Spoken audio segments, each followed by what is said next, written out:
Is a wet palette really a revolutionary transformative way of painting, or is it just a wet spongy box with paint in it?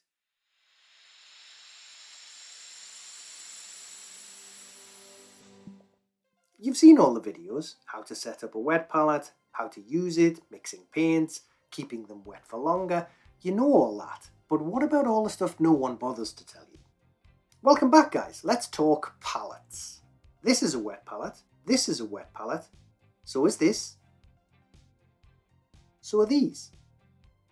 They all do exactly the same thing, stop your acrylic paint from drying out too quickly so you can work with it for longer.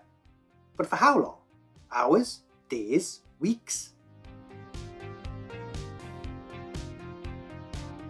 I'm sure you all know how they work, but let's do a quick recap anyway. A box, a sponge, a load of water, some semi-permeable paper, and paint that sits on top.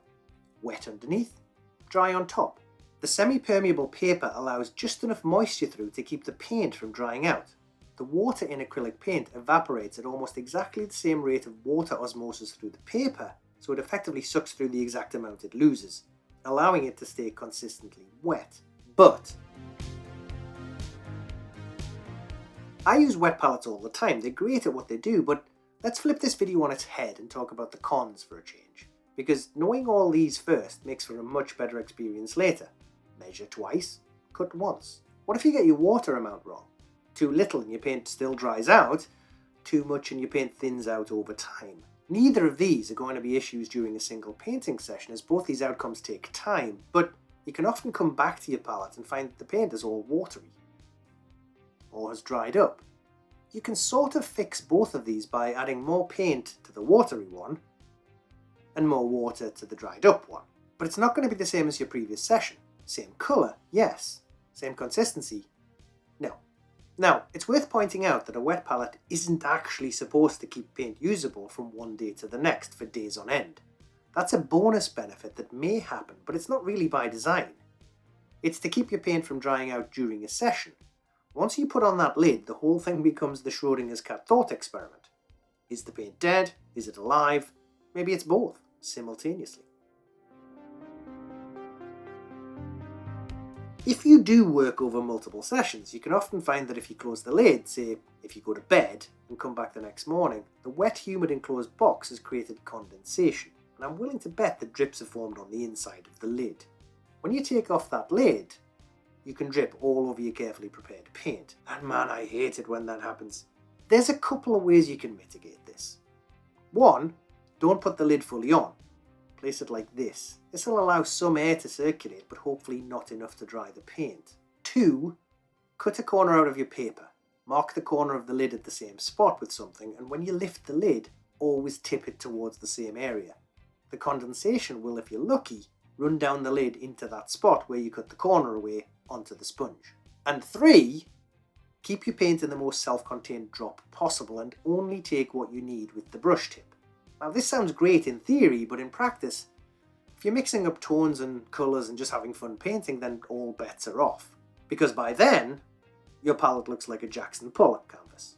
Realistically, my advice would be to only put the paint on the palette you know you're going to use during that single session until you get more familiar with how quick you can paint and how your paint reacts over time with the heat or humidity in your room.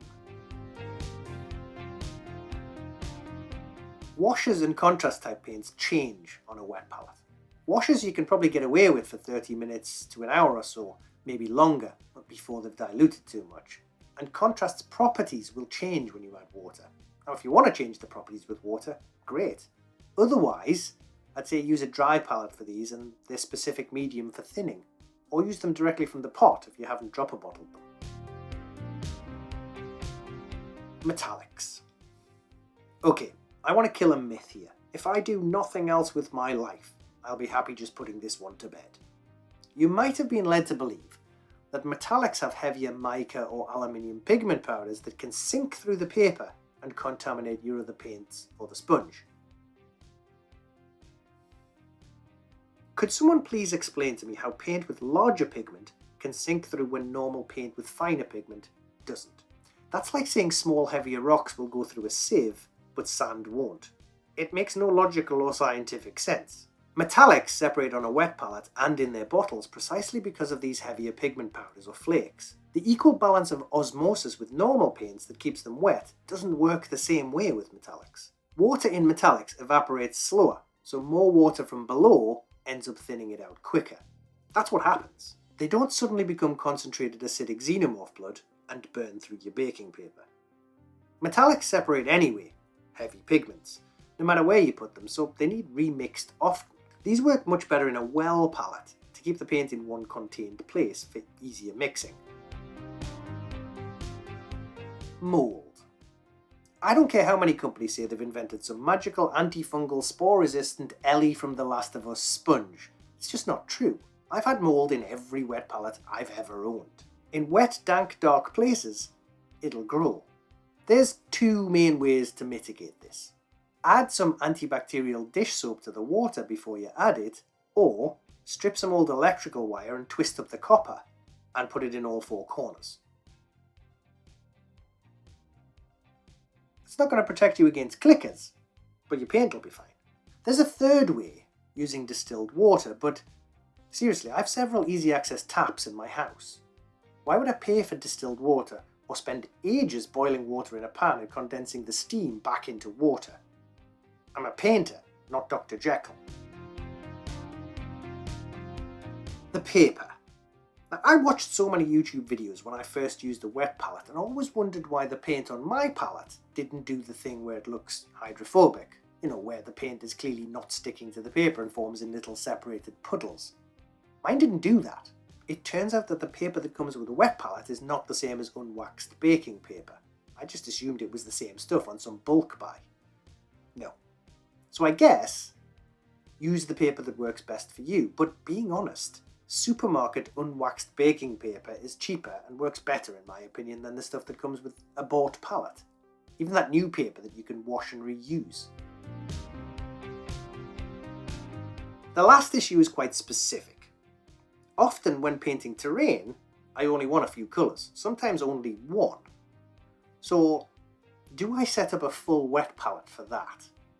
No, I make these. These are little mini single colour wet palettes made from takeaway sauce containers, cleaning sponge and baking paper. Cut a circle, add some water, place the paper, add paint. And these things are so airtight, the paint is as safe as it is in your pots and droppers. This one is literally 9 months old. Still works. They don't all last this long. I love my Wayland Games Everlasting wet palette, but let's be honest, everlasting is a bit of a stretch. I can only assume they meant the plastic palette itself is everlasting because surely they didn't mean the sponge or the actual paint inside. If you don't want to buy a Wayland Games palette or an Army Painter one, you can literally make your own using a box of Ferrero Rocher, some Sainsbury's sponge cloths and some unwaxed baking paper. And the massive benefits of these three items are that you can make a Ferrero Rocher chocolate cake and have the ability to clean up afterwards. So what about the pros? Well, once you've fixed all these potential issues, the entire thing becomes a pro. Wet palettes are great at what they do. They absolutely transformed the way I painted, and I improved by leaps and bounds when I could keep the paint at the right consistency for hours, rather than fighting with the Citadel notepad. Sorry, palette pad. How could I confuse the two? I often find that if you fix all the negatives first, all that's left are the positives. Not half full or half empty. No, because you fixed how much water you'd need for a full glass in the first place. But as usual in the social media world we live in, no one wants to talk about the negatives. People don't post misery and sadness. If humans were wiped out tomorrow and aliens landed in the future and saw our photos and videos, they'd wonder why we were extinct. Then they'd read Twitter, and it would all make sense. I'll catch you in the next video, guys.